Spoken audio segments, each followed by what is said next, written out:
So you're on the. Can we get to the paint scheme? Yeah. All right. Do whatever you So want. this is so cool, man. I can't believe you kept your cool this long, buddy. This is class. This is totally. This really sums you up as a person. When you sent me this picture, I was like, no surprise. All right. You're a classy guy, very professional, and you know, throwback weekend is one of my favorite things about the sport.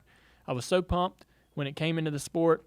We get to see all these amazing paint schemes, and everybody's interpretation on those paint schemes is always a lot of fun. The crews get involved. This is next level what you are doing this year, and I don't know why it's not been done before, but I think that it may make people really reconsider how they approach the throwback weekend. And I may be overstating it because Dad's involved, but you know, it's not been done quite like this. You are going to honor both Richard Petty and my father with your paint scheme, and here's a picture of that right here. So if you can look at the car. Wow, look at that. That is impressive, dude. This I'm seeing it for the first time. Really? Yes, I did. Cool. I will let you hold that Let's so see you can this. get a better look at it, Mike. The top of the car, obviously, is Richard Petty, and it's a mid-'70s era from his Dodge Charger. And Ally did such a great job on their flexibility for this paint scheme. Obviously, the side and the nose and tail is the black Jim Goodrich sort of design. I saw this and I'm like, amazing, brilliant. Yeah, it is. Like nobody has combined multiple paint schemes in a throwback, and that's probably not. It's not probably something that's presented an opportunity in the past. But man, what a great way! You could have you could have probably ran your own paint scheme. Hell, I've done that, and a throwback of yourself.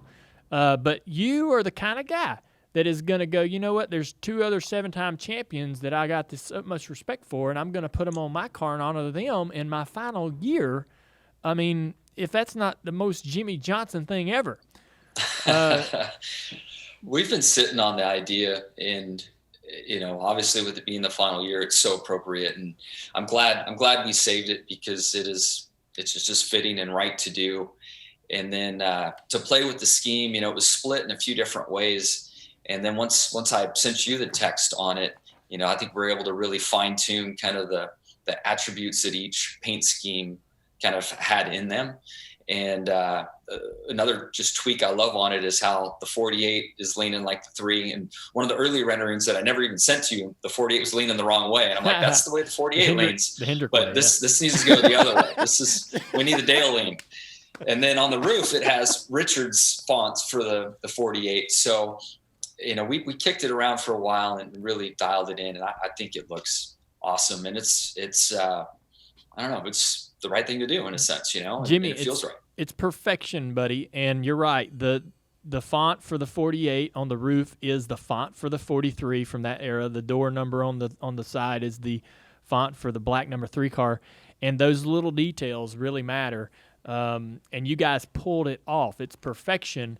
And obviously, I think the sport, the fans are really going to appreciate what you're doing here. And like I said, I think it's going to send sort of the throwback idea and how people approach a throwback weekend. It's really opened up sort of this new way of doing things, I guess, this new approach to it. Sure. When you thought it would have been exhausted by now, because I mean, they've resorted to going to eras to try to, come up with new ideas. But this is something that's fresh, man. And did you go to Dale for his advice or for his approval, being that part of this paint scheme was his dad's? Initially, more for advice, but I think both were on my mind. The great friend that Dale is.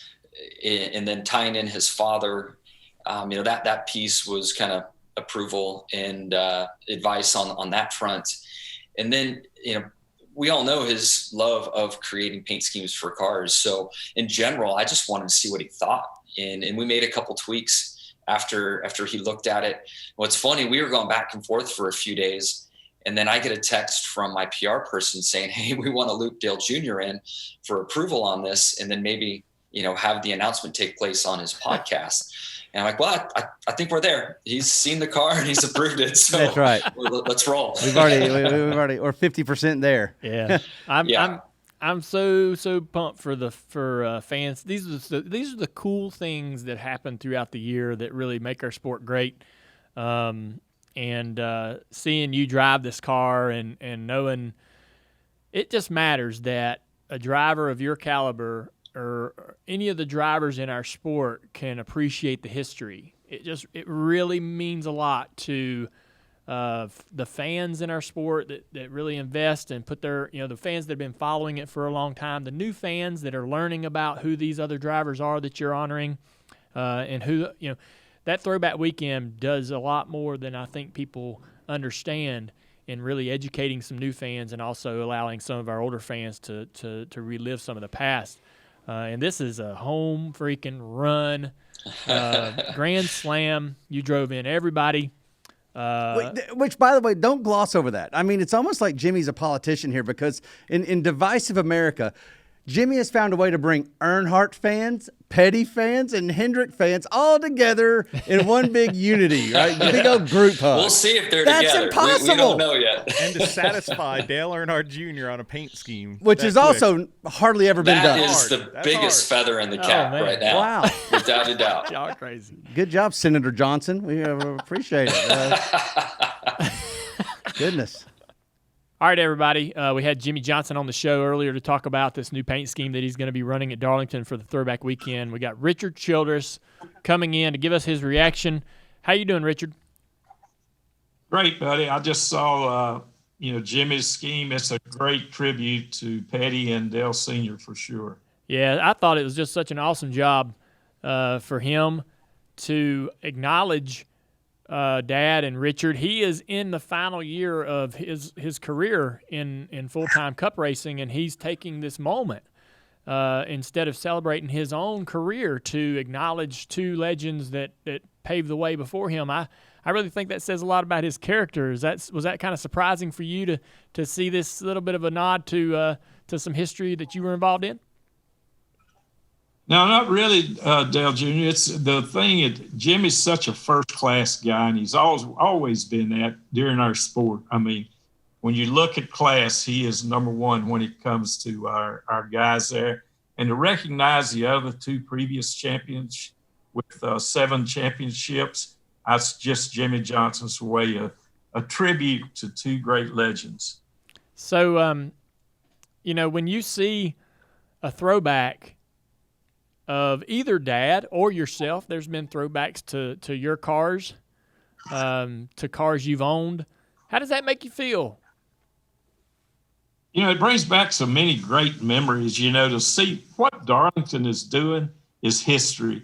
And I love the old NASCAR history and a lot of things that paved the way throughout the history that gave all of us the opportunity to get out there and do the things we do and race today in the modern era. But it's all the past history that we're able to showcase at Darlington, and to be involved with that and to be able to see some of the great schemes of all the different cars, not just ours. It's a heck of a tribute to our sport. Now, finally, we have the man himself, Richard Petty, the King.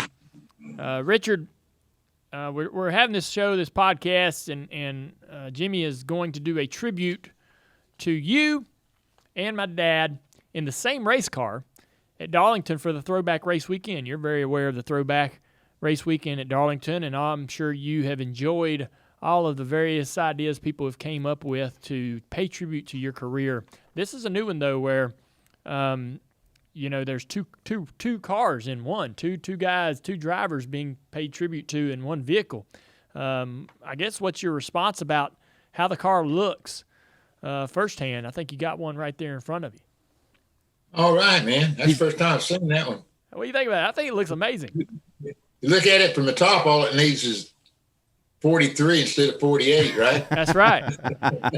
So he used the exact same font, at least, to mimic your iconic number 43. This is probably, I think, mid-70s Charger. That is great. You know what I mean? That's the same.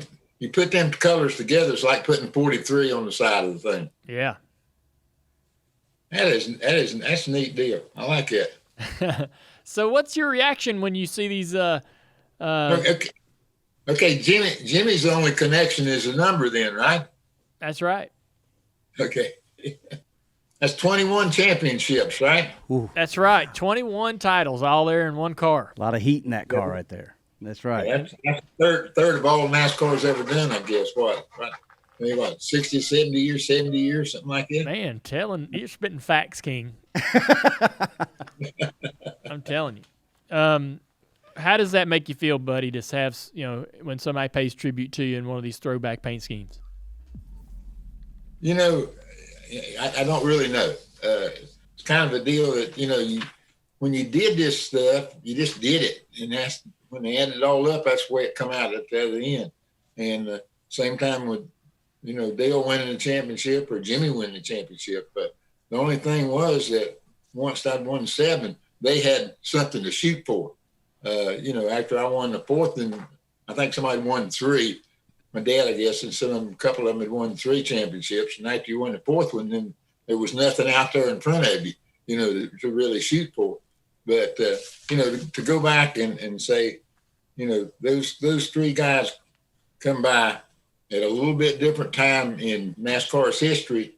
And, each one of them was kind of dominated their portion of NASCAR history. So I'm in pretty dadgum good company when I'm with them. Yeah, they are. I'd say the other way around. They're in good company with you, buddy. What's your opinion of Jimmie Johnson? You've raced. We all love Jimmie. We know he's a professional, but you've raced against some characters, man. David Pearson, Cale Yarborough, Bobby Allison. Of all the drivers that you competed with, who does Jimmie Johnson remind you of? I guess when I look at it, it's sort of a combination. You know what I mean? As far as being able to really drive hard when he had to, like Cale would do. You know what I mean? He was wiry, like I guess Allison was, and he's pretty crafty like Pearson was. So, I think you've got a combination of it. I don't think any one part of what I see with Jimmie coming out is any one person. I think it's a combination of, okay, this winds up, all that added up, that's Jimmie Johnson, okay? Yeah. I'm just a guy from California who always wanted to race. Like a champion.